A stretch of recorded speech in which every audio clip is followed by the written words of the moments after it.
नमस्कार आणि गंगा एज्युकेशनमध्ये आपलं पुन्हा एकदा हार्दिक स्वागत आहे. या प्लॅटफॉर्मवर तुम्हाला विधिक क्षेत्रातील महत्त्वाचे विषय, कायद्यांशी संबंधित स्पर्धा परीक्षांची तयारी, महत्त्वपूर्ण कायदेशीर तथ्य आणि विधीचा इतिहास याविषयी सुस्पष्ट आणि शिस्तबद्ध मार्गदर्शन मिळेल. क्रिमिनॉलॉजीच्या या लेक्चर सिरीजमध्ये आज आपण एका महत्त्वाच्या विषयावरती डिस्कस करणार आहोत.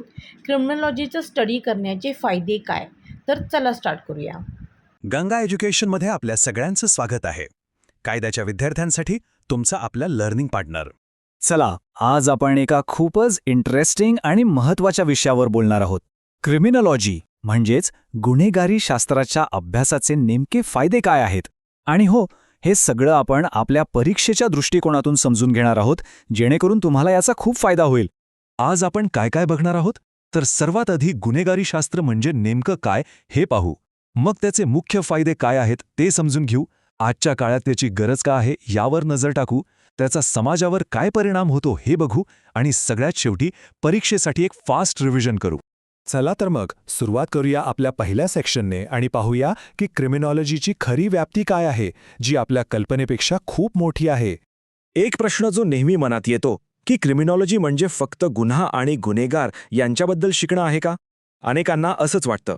पण खरंच इतकंच आहे का? तर याचं उत्तर आहे अजिबात नाही. खरं तर या विषयाची व्याप्ती प्रचंड मोठी आहे.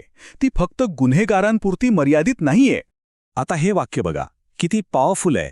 रस्त्यांच्या कोपऱ्यांपासून ते संसदेपर्यंत. याचा अर्थ काय होतो?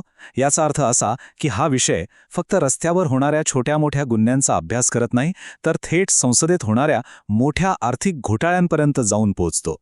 थोडक्यात सांगायचं तर समाजाला त्रास देणाऱ्या प्रत्येक गोष्टीचा अभ्यास यात होतो. चला आता वळूया सगळ्यात महत्त्वाच्या भागाकडे. कायद्याच्या विद्यार्थ्यांसाठी क्रिमिनॉलॉजी शिकणं इतकं का गरजेचं आहे याचे मुख्य फायदे आता आपण समजून घेऊया. याचे 3 मुख्य फायदे आहेत. पहिला म्हणजे गुन्हेगारीला प्रतिबंध करणं, दुसरा गुन्हेगाराची मानसिकता समजून घेणं आणि तिसरा सध्याच्या कायद्यांमध्ये सुधारणा करणं.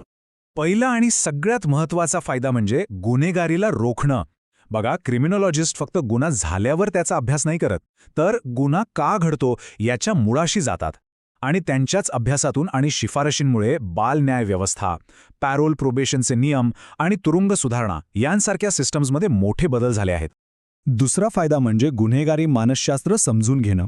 आता इथेच क्रिमिनल लॉ आणि क्रिमिनॉलॉजीमध्ये फरक आहे. आपला क्रिमिनल लॉ काय बघतो? फक्त गुन्हा आणि गुन्हा करण्याचा उद्देश म्हणजे ॲक्टेस रिअस आणि मेन्स रिया. पण क्रिमिनॉलॉजी याच्या खूप पुढे जाऊन विचार करते. ती गुन्हेगाराची सामाजिक आणि मानसिक पार्श्वभूमी तपासते. सोप्या भाषेत सांगायचं तर गुन्हा का घडला या काचा शोध घेते. आणि तिसरा फायदा जो खूप महत्त्वाचा आहे तो म्हणजे कायद्यात सुधारणा. क्रिमिनॉलॉजिस्टचा उद्देश फक्त शिक्षा देणं नाही, तर गुन्हेगारीची मूळ कारणं शोधून ती नष्ट करणं आहे. म्हणूनच क्रिमिनॉलॉजिस्ट कायद्यात अधिक मानवीय सुधारणांची शिफारस करतात आणि अन्यायकारक कायदे काढून टाकण्यासाठी सरकारवर एक प्रकारे दबाव आणतात. ओके, तर आता बघूया की आजच्या जगात या मॉडर्न वर्ल्डमध्ये क्रिमिनॉलॉजी किती रेलेव्हंट आहे, त्याची भूमिका काय आहे. याची सुरुवात आपण एका खूप महत्त्वाच्या कॉन्सेप्टने करूया, व्हाईट कॉलर क्राईम. याचा सोपा अर्थ आहे मोठ्या पदावर असलेल्या उच्चभ्रू लोकांनी आपल्या पदाचा गैरवापर करून केलेले आर्थिक गुन्हे. आणि ही स्लाइड बघा, हीच या विषयाची ताकद आहे. क्रिमिनॉलॉजी फक्त लहान सहान गुन्ह्यांचा अभ्यास करत नाही, तर लालू प्रसाद यादव, PV नरसिंह राव यांच्यापासून ते अमेरिकेचे माजी अध्यक्ष निक्सन आणि बिल क्लिंटन यांच्यापर्यंतच्या हाय प्रोफाईल प्रकरणांचाही अभ्यास करते. यावरून या विषयाची पोच किती मोठी आहे हे लक्षात येतं. आता येतो चौथा फायदा, आणि तो डेटाशी संबंधित आहे. क्रिमिनॉलॉजीमध्ये हजारो लाखो डेटा पॉइंट्सचा अभ्यास केला जातो. पण का? कारण हाच डेटा या विषयाला एक सायंटिफिक बेस देतो. म्हणजे बघा, देशभरातून क्राईमचा डेटा गोळा केला जातो, त्याचं शास्त्रीय विश्लेषण होतं.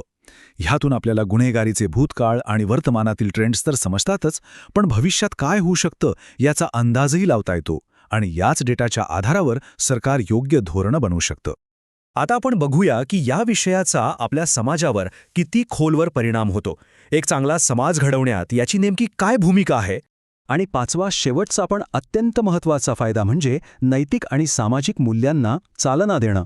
क्रिमिनॉलॉजीचा अंतिम उद्देश समाजात शांतता टिकवून ठेवणारी मूल्य मजबूत करणं हा आहे. हे शास्त्र नैसर्गिक गुन्हे म्हणजे अशी कृत्य जी दया आणि प्रामाणिकपणा यासारख्या आपल्या मूळ भावनांना धक्का पोहोचवतात, अशा कृत्यांवर लक्ष केंद्रित करतं आणि समाजविघातक गोष्टी कमी करण्यासाठी काम करतं. चला, आता आपण आलो आहोत आपल्या चर्चेच्या सगळ्यात महत्त्वाच्या टप्प्यावर, परीक्षेसाठी क्विक रिव्हिजन. आपण जे काही आत्तापर्यंत डिस्कस केलं ते आता अगदी थोडक्यात आणि मुद्देसूदपणे पाहूया. तर परीक्षेसाठी हे फायदे व्यवस्थित लक्षात ठेवा. 1. सिस्टममध्ये सुधारणा करून क्राईम रोखणं. 2. गुन्ह्यामागच्या का म्हणजे त्याची सायकॉलॉजी समजून घेणं. 3. जुने आणि अन्यायकारक कायदे बदलणं. 4. डेटा आणि आकडेवारीचा वापर करून भविष्यासाठी धोरणं ठरवणं. 5. व्हाईट कॉलर क्राईमसारख्या गुंतागुंतीच्या गुन्ह्यांना हाताळणं. आणि 6. समाजात चांगली मूल्य रुजवणं. हे 6 मुद्दे तुमच्यासाठी खूप महत्त्वाचे आहेत. आणि हो, प्रसिद्ध क्रिमिनॉलॉजिस्ट जॉक यंग यांचं हे कोट लक्षात ठेवा.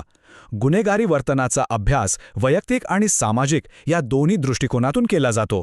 तुमच्या उत्तरपत्रिकेत हे लिहिलं तर नक्कीच चांगला इम्पॅक्ट पडेल. आणि जाता जाता एक प्रश्न आपल्या सगळ्यांसाठी.